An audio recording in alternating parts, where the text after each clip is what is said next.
Welcome to the Heat versus the World podcast. And now, stand up and make some noise for your host, Joe Jacob.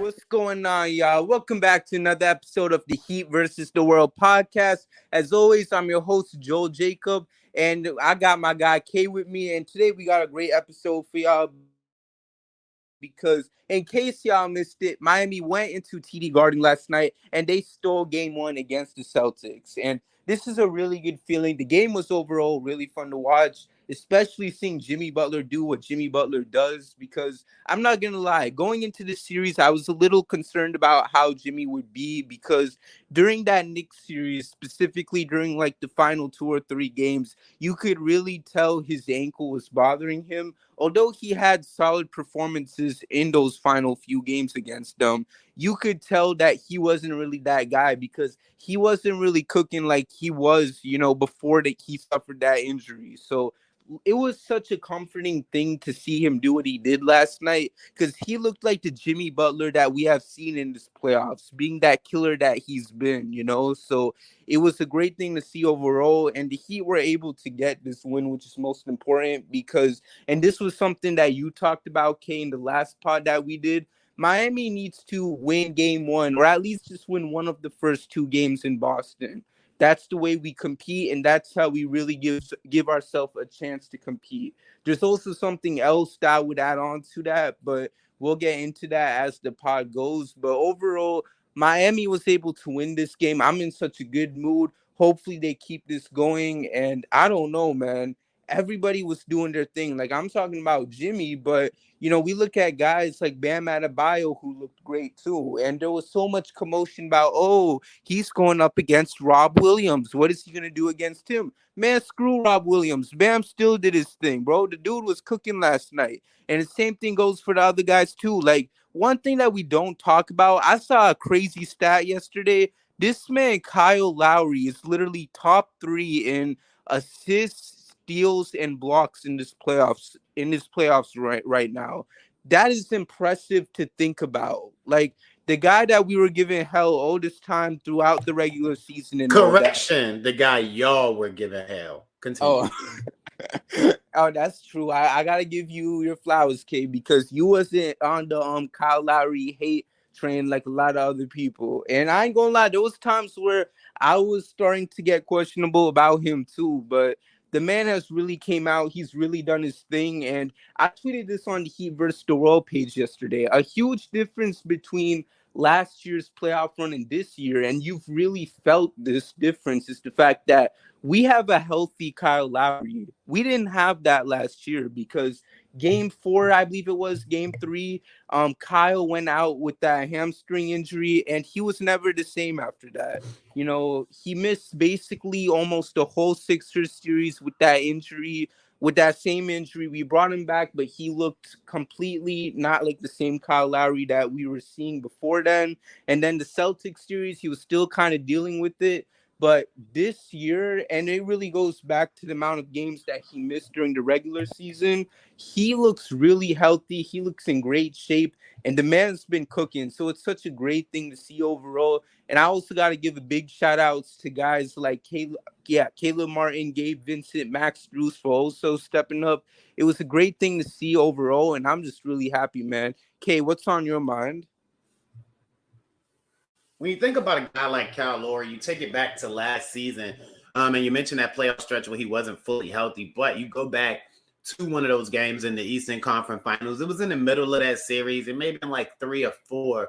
Well, Kyle Lowry and his big outburst late in the game, big shot making throughout, was actually a reason that propelled the Miami Heat to winning that game. And that one game was a microcosm in itself of what his impact is during a playoff run. Kyle Lowry isn't going to come out every game and get you 20 points. He isn't going to come out every game and be one of your main offensive guys, but he can do that, which he showed you to help the Miami Heat sustain and stay in this game during the middle parts second and third quarter of game one in the Boston Celtics series. He showed you that early on in the playoffs during the play-in round. But every single night, what he shows you is the ability to come out and make plays that only smart, veteran, savvy, and dare I say former stars can make, because you have to have a certain mentality, know-how, and a fortitude to make those plays. You also have to have a certain level of respect with the officials, because we can, complain and moan and try to analyze all we want, but there is a certain level of leeway given the stars, veterans,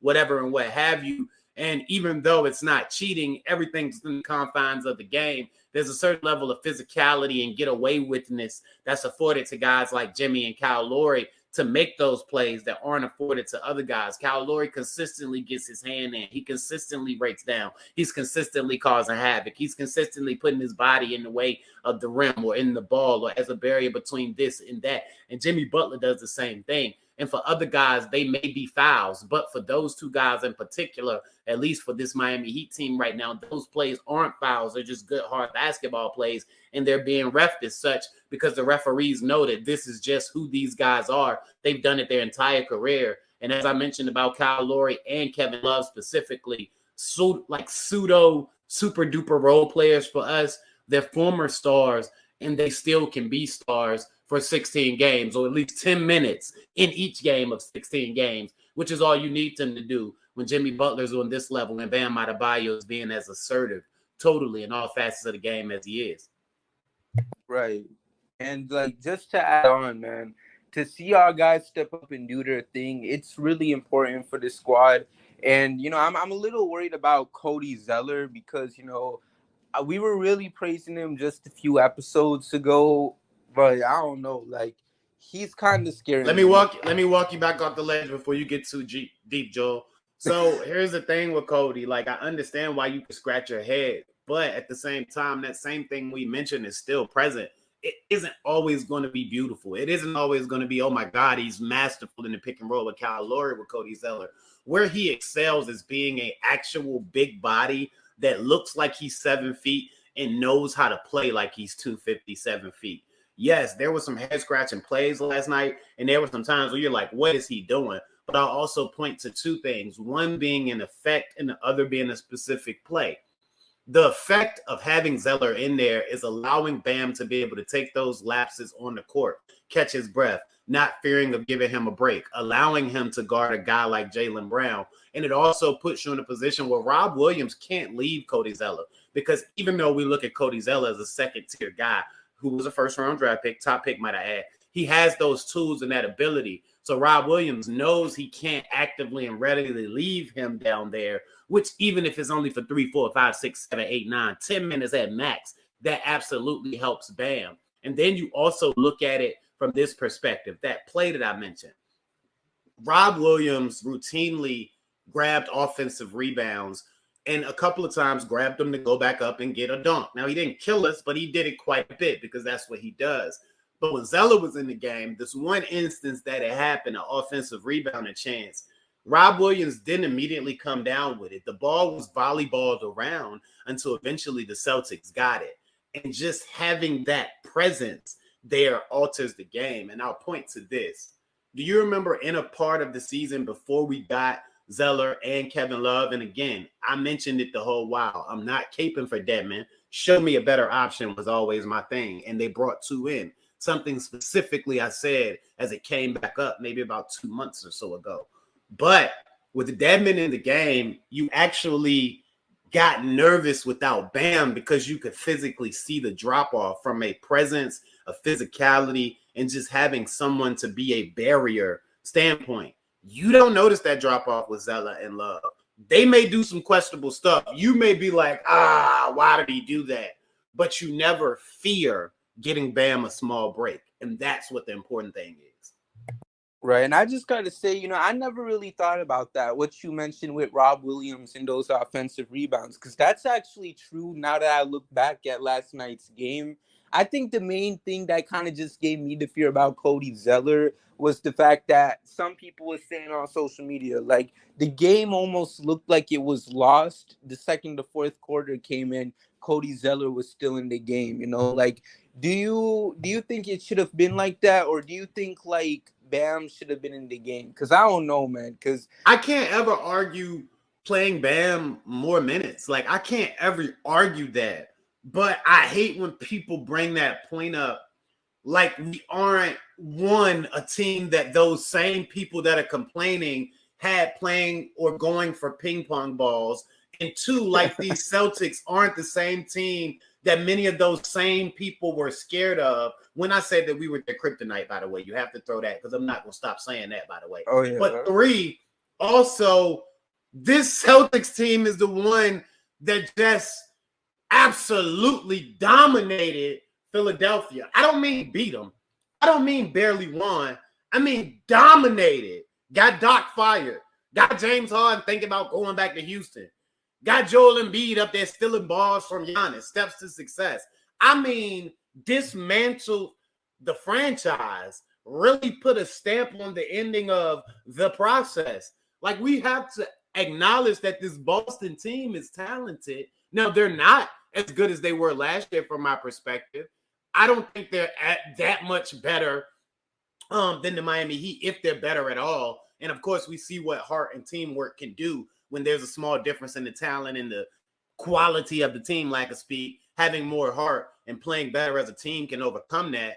And I don't know if they'll be able to overcome their coaching, but we can't act like this is just a bad team. Like, that's going to happen. They're going to make runs. Even after the Miami Heat closed the gap to begin the third quarter and looked as though they were propelled themselves to running away with the game after a nearly 50-point third quarter, the Boston Celtics still came back and made it close all throughout the remainder of the game. And all those minutes, Cody Zeller wasn't playing because that isn't a direct impact or correlation to Cody Zeller being on the floor. We have to stop looking at these things in a vacuum. And that's oftentimes what makes the volatile, irrational, what the hell are you talking about, Miami Heat fan? So let's just stay away from that. And if it begins to be a trend, I'll be the first one to say I was wrong and correct myself. But I just try to stay away from that, instant microwave reaction thing that we see, because oftentimes, and especially when you're talking about sports, you don't really get a clear picture from looking at one instance. Exactly. So I'm glad you mentioned that, because I'm not gonna lie, man. Like, I saw that yesterday. I was just so scared because I'm like, bro, are they gonna come back? I don't know. But then Bam came back in the game and Jimmy was there cooking. So I was like, okay, you know what? Hope is still there. So right. I mean, think about it though, Joel. What you just said was we took our best players off the floor and the other team made a run. But you're also saying it's Cody Zeller's fault. Wait a minute. And I'm not saying you're blaming. I'm just saying think about the fundamentals of what was being said. Right. One, we took our best players off the floor and the other team made a run. At the same time, it's this guy's fault. No, your best players aren't on the floor and their best players are. It kind of makes sense, right? You know what I mean? Right. Like, and that's the thing, because, I was, and I'll give my apologies to Cody Zeller right there, because I feel like he was just struggling a bit. So, it kind of goes into how sometimes certain players serve as the scapegoats for these types of situations. I'm just glad we got the win. Otherwise, you just finished talking about Kyle Lowry all year long. And now look what he's doing. You see what I'm saying? So, no, you're right. I'm glad you see the vision, man. Like you said, I'm glad we got the win. I don't mean to cut you off, but I had to say that because it was such a pertinent point. We just finished talking about Kyle Lowry. Right. shout out to the to all the song makers out there. I hope you got your pens ready to write a nice little song about Kyle Lowry at this point. Right. So with that all being said, man, it was just a great win. And shout outs to Spo, by the way, too, for showing that he's by far a much better coach than Joe Mazzulla. We knew that the man was going to outcoach him for sure. Huh?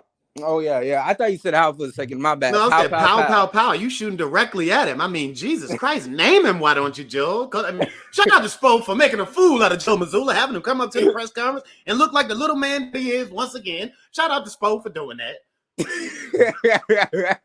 Nah, because the man coming on here talking about, you know what, we won 3 of the 4 quarters. Like, man, nobody cares about that, bro. Y'all still lost the game. It says Miami leads the series 1-0. It doesn't say Boston leads the series 0.75 to Miami 0.25. We got the whole win, bro.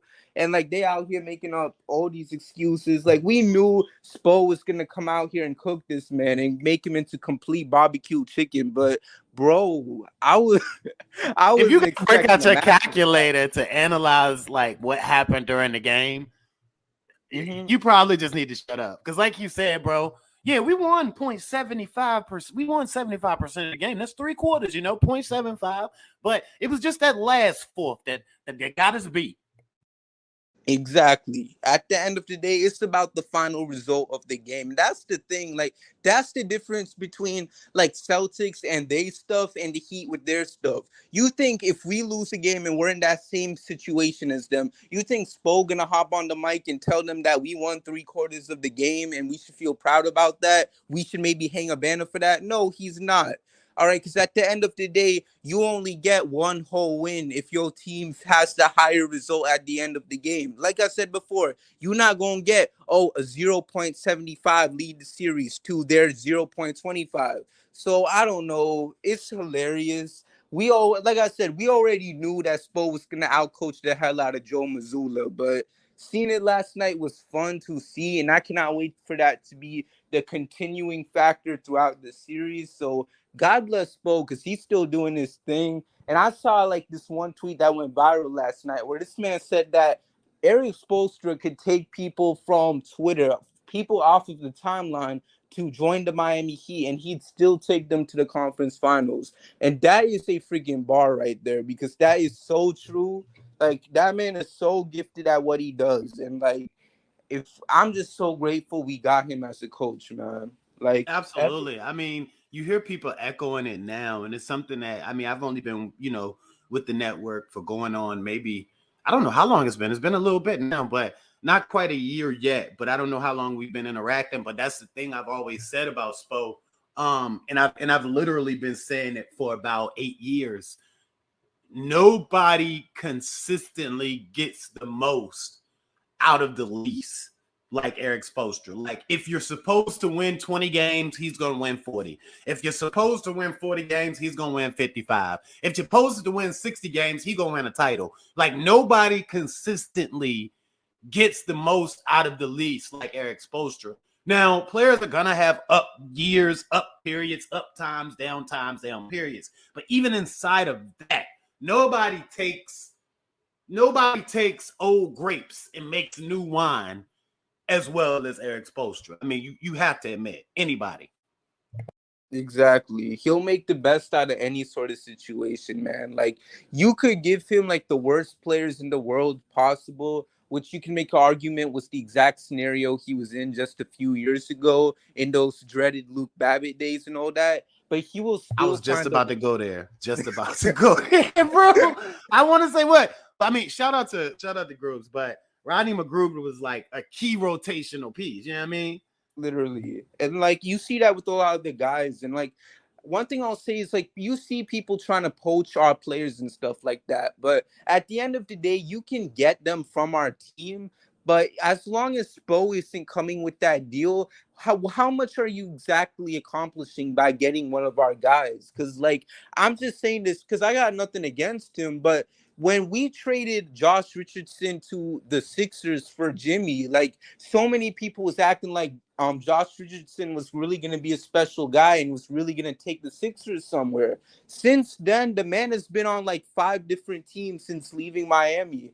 And I'm not saying that, he's a scrub or anything, but it's mainly, but the reason why he was bowling in Miami was because he had a guy like Spo that knew how to bring the best out of him. So he left that situation, and like Spo isn't coming with him to Philly. So now you're in a situation where you don't got Spo by your side, and now you don't have that guy that knows how to bring the best out of you. And same thing could be said with PJ too. Like we know he's an elite role player, but he don't got Spo by his side the minute he went to Philly. The guy that was bringing so much out of him offensively, not being able, not only being able to shoot the corner three for us, but doing other stuff as well. He went from having a great mastermind like Spo on his side to now having to work with Doc Rivers. And you saw how much him on offense, like it just all completely dropped. Because I was thinking about it the other day and I saw a crazy stat online.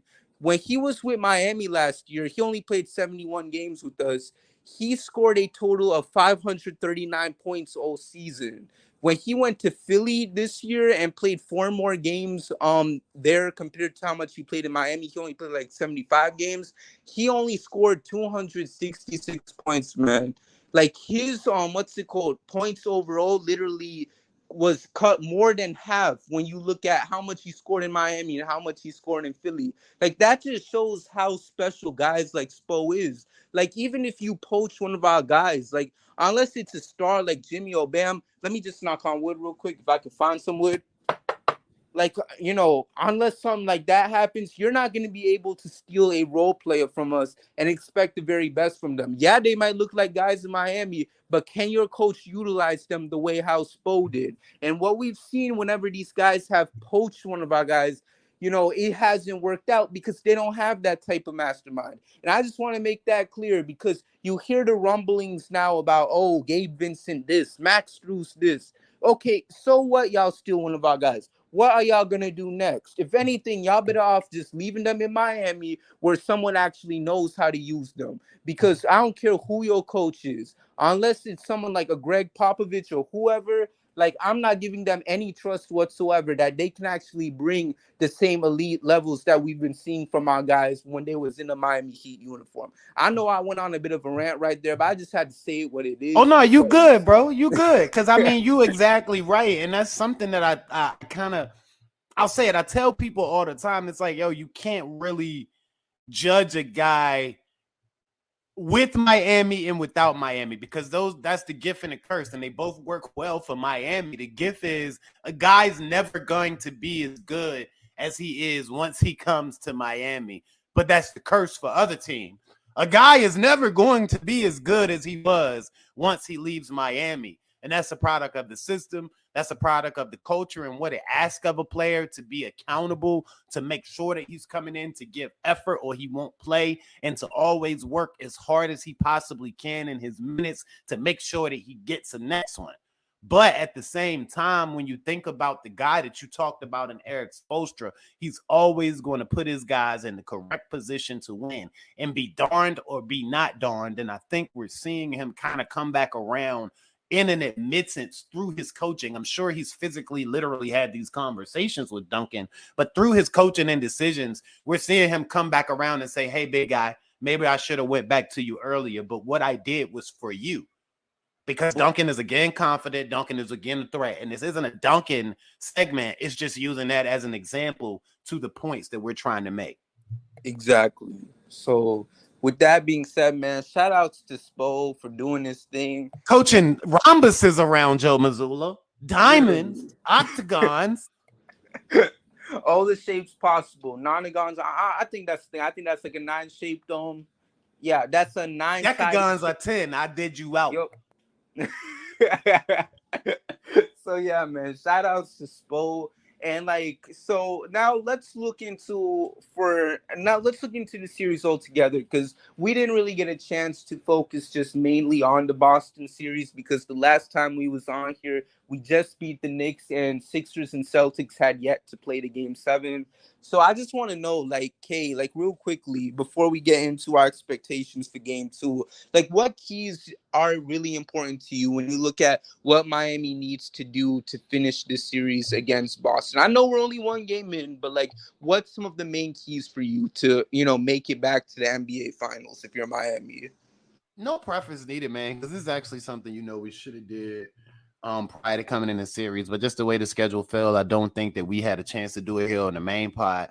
Though me and Deem did do it on the Biscayne Breakdown, which you can catch also on the same YouTube channel, part of the Heat versus the World Network. However, back to the question at hand here, Joel. We all noted the coaching matchup because we could see. I'm just being honest, so no shade, but Mazzulla seems to have somewhat of a Napoleon complex. It doesn't seem as though he believes that people believe he should be there because at every whim, he's, very defensive about normal questions. And then when he makes a normal achievement, he's very, overzealous and over congratulatory from a him perspective. So I think continuing to maximize the difference in tiers and classes between the coaching, Spo continuing to maximize that, because Spo totally set Missoula and the Celtics up last night. If you'll notice the chatter in the first half, the Celtics are just dominating in the paint. They're killing them in the paint. But and I thought about this early because it's the same thing that the Sixers did to the Celtics. They allowed them to do that to get them out of rhythm and to keep them from getting hot from three. And then once they needed to get hot from three, they couldn't. And that was the game plan, it seemed, going in. So to continue to just push the buttons like that, and because if you're Spo, Missoula has a tendency to just let those guys play. So continuing to highlight the difference in classes between yourself, if you're Spo, and Missoula is one. Two is containing Jason Tatum. And for me coming in, it was containing Tatum and Brown, because those other guys, even though that's one of the things you fear about Boston, they have a lot of guys that can play along the wing and knock the three-point shot down, from Horford, from Smart, from Derek White to Brogdon. At any point, all of those guys can get going, one the other, and Lord knows when all of them get going, because you're also going to have one of either or both Tatum or Brown going as well. So that's what absolutely scares you. But what you saw in the Philadelphia series, and what you're seeing now, and I don't know if it's a product of it being an anomaly when we've seen it in the past, such as last year, or, them taking a fallback due to the coaching and due to the lack of something that's been instilled in them by that coaching. These guys will give up. They will quit. I'm not saying they're quitters, but that edge isn't there with all of the guys anymore. And for me, what it looks like, again, something that was highlighted in the Philly series, something you've seen in game one, if the cards seem to be stacked up against them, everybody besides Jason Tatum will quit somewhat, or they're let down to the point where you can absolutely beat them. And you saw that in the Philadelphia series. He was the guy that had to explode late in game 6 for them to win. He was the guy that had to absolutely go nuts in game 7 for them to win. He was the guy that, even though indirectly and passively, you can say was kind of responsible for their game 1 letdown, in that he didn't ask or demand or seek the rock out late. And even when he did, he tricked it off consecutive times to help the Miami Heat propel themselves to a game 1 victory on their home floor in the Garden, might I add. So continuing to make sure that Jason Tatum isn't the guy that beats you, I think will bode well for the Miami Heat.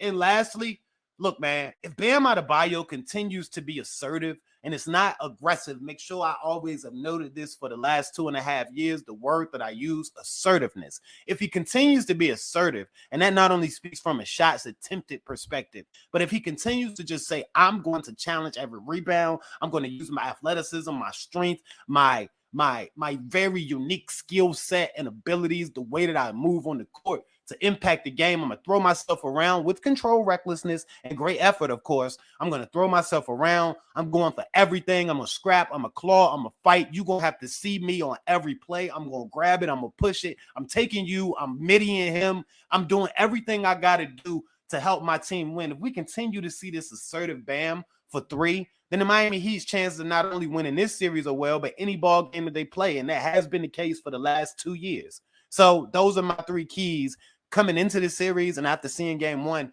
I would definitely double down and say that's the way that the Miami Heat win this. And they definitely can do that in 5, but they will in no less than 6. I agree, man. And to add on to that, like, everything you said was spot on. And also, I just got to say, let's protect home court, man. Like, let's just make sure that we handle business at home, too. Like, it's not a major key like everything else you mentioned, but for me, it's important because I feel like that was one of the main things that led to our downfall last year, because we did so well protecting home court last playoffs. But then when we played Boston, we went 1-3 in the games that were played here in Miami, including that game 7 loss. So, here we are, man. We won that first game in Boston, which is great. We now have home court, and let's keep it with us. We don't know what's going to happen game 2, But let's go into game 3 and game 4, and let's find a way to get the win. If we can win game 2, God is great. But, even then, if we don't, let's go to game 3, game 4, find a way to win both games. And you're in a situation where you could potentially be up 3-1, most likely. So the way how I would see it go down, if my bad, y'all. The way how I would see it go down if I was the Heat is that Miami would win game 1. Scott Foster or anyone wants to screw over the Heat. Maybe they lose game 2. The odds of them going 2-0 in TD Garden aren't huge. So, you gotta accept it as it is. Although I wouldn't be mad if that was to happen, of course. So 1-1, you go into Miami, protect home court, take both games there, and then come game 5.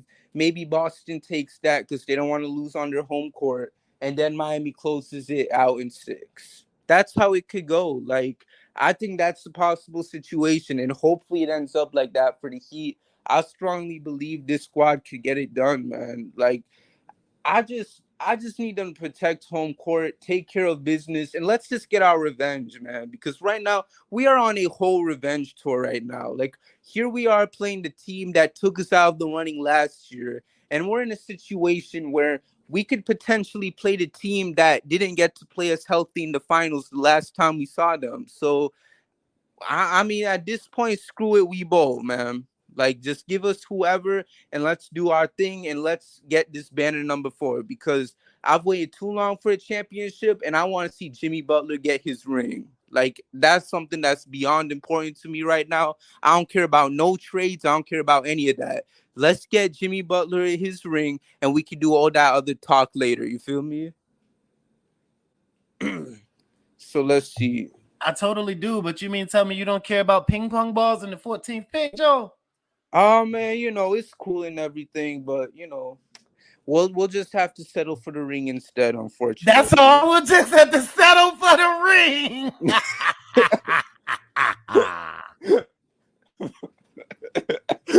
It's unfortunate, but we'll take the ring and try to make the best out of it. So yeah, we could have really used Wembanyama with our 2 or 3% chance of getting him. No. The 0.02 or 0.03% chance. Well, I got that guts in me, so I believe we could have maybe won it if we. You think we could have got up there with that? Because I mean, the Bulls, all they needed to do was get inside the top 10 with that pick, and they got to 11, which means that their pick instantly converted to Orlando's. To Orlando. So, I mean, I don't know. Man, it is what it is, bro. We chilling, we watching the Heat doing their thing, so Of course, because we ain't got pick 11. We up 1 after game 1 for the 11. You feel me? So with that being said, man, Miami Heat, continue doing your thing. And now let's look at this game too, man. So to close it out, let's look into this upcoming game for the Heat. And like I said before, man, if the Heat could actually find a way to win game 2 and take a 2-0 lead, y'all know I'm not complaining. I'm going to be going crazy if that ends up being the situation. But at the same time, there's a chance that maybe Scott Foster pulls up. We already beat the allegations last series against New York. And, so there's that. We also haven't played Scott Foster with a healthy Jimmy Butler, which is also important to acknowledge because we didn't have him in game 2, which was the game he officiated. And then in game 6, Jimmy was still dealing with that swollen ankle, although he still had a solid performance. So who cares about that? But yeah, he has not reffed against a healthy Jimmy Butler. So there's that. Overall, like, it's going to be a crazy game. We're going to see what Boston has in them. And we're going to see what humbly the best player in the world or whatever he called himself has in store for us after basically crapping the bed if you look at what he did in the final few minutes of game 1. So with that all being said, like, Kay, what's going to be your expectations for the Heat as we get ready for the second game? Oh, man. Oh, man, Joel. I told you to let me go first because I ain't even want you to get into your diatribe without letting me say what I got to say because I know it's going to influence what you got to say. You just said it, though, bro. You said it. Humbly, I'm one of the best players in the world. That's what he said, right? So he's going to come out looking to show you what he showed you in game 7 after performing the way he did in game 6 late, after performing the way he did in game 6 early, which led to the late game 6 performance and led to him saying humbly how much of the best player in the world he is, or, where he falls in that pecking order. Because my belief is this: it's 50-50 going in. The Miami Heat winning game 1 and doing what they've done all playoffs long show you that they can absolutely win game 2. I mean, absolutely. And Boston Celtics fans and the Boston Celtics and Joe Mazzulla and everybody over there that's going to show up to the TD Garden should know that. Here's the thing. The Miami Heat should be absolutely aware, and I like to believe that they are, considering Spo is Spo and Jimmy is Jimmy, that Jason Tatum's going to come out looking to be the Jason Tatum from game 7 from the onset in game 2. He likes to, highlight how he's cut from that Mamba cloth so you know what you're going to get. But again, back to my firm belief, and this completely speaks to the assertiveness we've seen from Bam Adebayo, who's been dominant on both ends, defensively for much of the game and offensively for the most important stretches of the game across these last couple, game 1 and game 6 against the Knicks. If they can maintain and absorb the early blow, I think that this is another close game. And it takes it all the way back around to that thing that I said, closing the year. Now, this was about with 10 games left in the year. I said this, and now everybody else is saying it. I love it when that happens because I'm just a small man out here in the big pond, so I don't get the love, but y'all know I said it. All of the clutch games that the Miami Heat have played this season, we looked at them like they were a curse. And I started to think to myself, this thing's getting tight. Somebody going to start sweating. Draws going to start get tight. Not even with playoff scenarios, but with the play-in scenario, having to win, get in, losing the first game to Atlanta, being blasted on the boards, being down 7 in Chicago late with the world and all our ping-pong ball one fans thinking that it's over and their fruitions are about to come enjoyably to sight. But the Miami Heat, what they've done time and time again this year, found a way to pull the game out in a tight one late when the chips were stacked against them, coming down from double digits almost in the third period where the Boston Celtics got you on the ropes. Rocky, hang in there. I'm trying, Adrian. That's the Miami Heat. I mean, they consistently found a way to do it this season, late in clutch moments, in the biggest moments. And that thing there has come to fruition so much already in the postseason, from being down late to the Bucks a couple of times, coming back, hitting big shots needed, making the necessary defensive plays, being more willing to do the small things. Did you see how much Bam was on the floor in game 1? I mean, Bam stayed on the floor in game 1. Oh, my Lord. Got my blood pumping.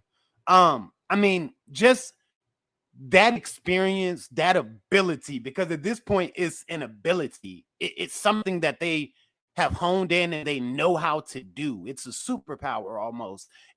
Usually it's about 50-50, maybe a little much to either side, depending on what you've seen them do throughout the season. But against any team that's left, especially at this point, putting them up against the Miami Heat and telling them to perform in clutch moments is going to overwhelmingly be the Miami Heat at 60% or higher in any situation, if that is the situation. So if they can absorb that early blow, they're going to put themselves in position where it's just a game. And when it comes down to the final minutes, the final 5 minutes of the fourth quarter, clutch time as they define it in the NBA, and the Miami Heat are in a game, I trust the Miami Heat way more than I trust anybody else. And I think that's the way the game 2 is going to go. So it's 50-50 going in to sum it up. But if they absorb that early Jason Tatum blow that I expect him to come out with, then it's going to be a game. And at that point, as I said, we trust the Miami Heat more than anybody else. So you tell me, because I think I just said what I think. Right. And, like you mentioned, all those close games and everything, it really helped the Heat, because I think the Heat have like a really good record now in the playoffs ever since this all started. So it's great to see how much they grew from those clutch games in the regular season. Celtics were also 0-3, well, now 0-4 in these types of situations too, which is crazy to see. And if you're Miami, like you said, just take those punches by the Celtics and keep it close, Like, even then, what's crazy is the fact that Tatum didn't even have a bad game altogether. Like, that man had 30, but even then, still found a way to choke. I mean, I don't know. I just feel like it's just in that man's blood at this point. Because the thing that makes the Heat such a different opponent from the Sixers is that we're always gonna play great. Like, we're not going to downplay the other team, even if one of their guys is struggling. Because the truth is, if the Heat was in the Sixers situation last series, but no, not last series, but if the Heat were in the Sixers situation last round, the Celtics would have been sent home in 6. All right, like, come on now, like, that man had 1 point that whole first half in that game, and y'all couldn't find a way to take advantage of that. And because of that, when it was time for the second half, he started making his shots, and Philly ultimately paid because they never took advantage of the fact that the dude was struggling in the first place. Miami would never allow that to happen. And before you go on, you made a great point there. I wanted to add this on to add to your point. Yes, not only the 1 point, Joel, but I said it. Jason Tatum cannot go 5 for something 3 times versus the Miami Heat and think he's going to beat them in a series. Your point stands. If he had a play like that against the Heat, he would have already been at home. Right.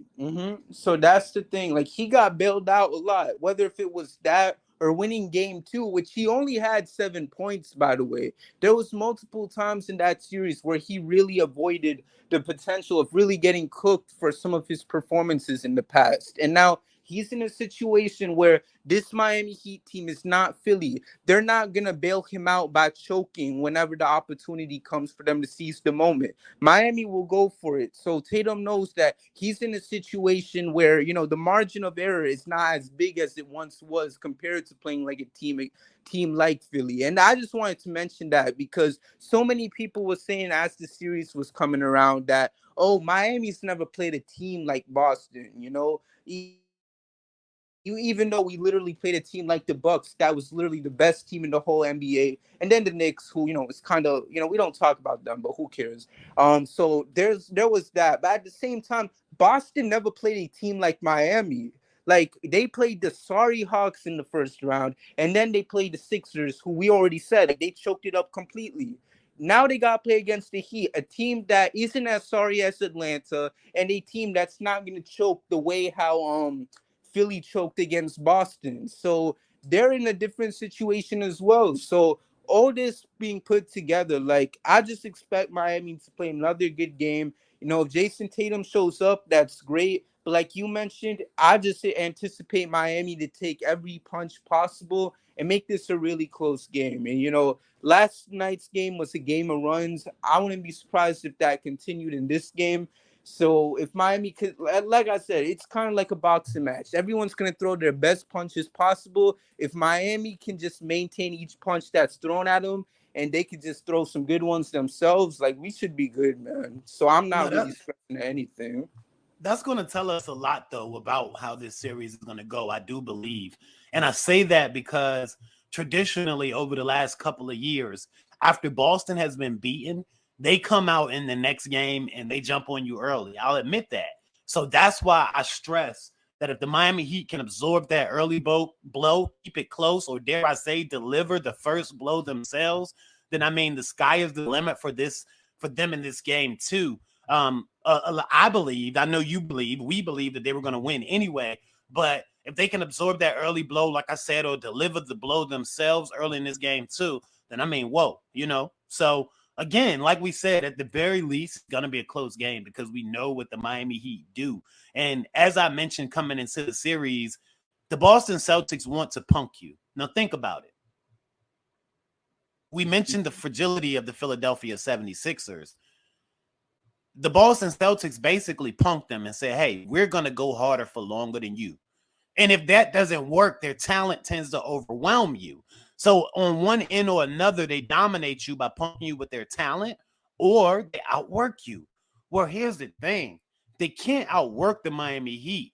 And the Miami Heat work so hard and are so used to being the quote-unquote less talented team that they've learned with their work, with their scheme, with their know-how, with their coaching to account for that talent. So as you mentioned, the Celtics haven't faced a team like the Miami Heat, and that's been the case for the last 2 years because, again, well, the last several years because, yeah, you know, you know how I feel about the post-bubble season where there was more time between the two parts of the bubble than the two seasons. Okay, you count it, but for us, they know what we're looking at. You throw it out because as we've seen this year and that and the year before, the Bucks didn't want the smoke. Get out of here.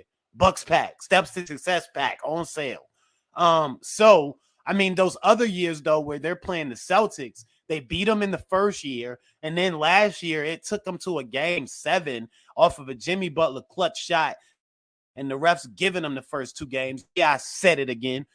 In order for them to beat us. So it's simply that they can't come in and dominate these Miami Heat like they tend to do to everybody else, which ultimately should give you great confidence if you support the Miami Heat or looking at it from a Miami Heat perspective. Exactly. Couldn't have said it better myself. But overall, man, it's just going to be a really fun game. And we've talked so much about the squad, man. Is there anything else you want to say before we close this out? Nah, man, you know me. I always get it in.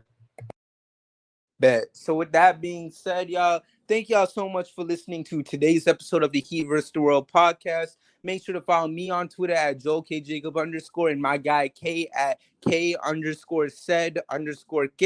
And make sure to follow Heat vs. the World on all platforms at HVTW Podcast.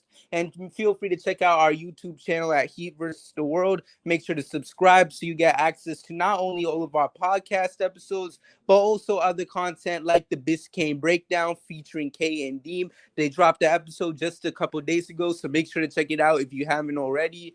And also check out our Dolphins podcast as well. And also feel free to check out all of our content on social media, along with our website at hvtwpodcast.wordpress.com. I know Kay dropped an article yesterday. It was a great read. Check it out if you haven't. And with that all being said, man, let's keep the fun going. We're going to keep these pods running after every Heat playoff win. We already have 9 down. Hopefully we get 7 more because I just know that pod after we win the championship, if we can make that happen, it's going to be great.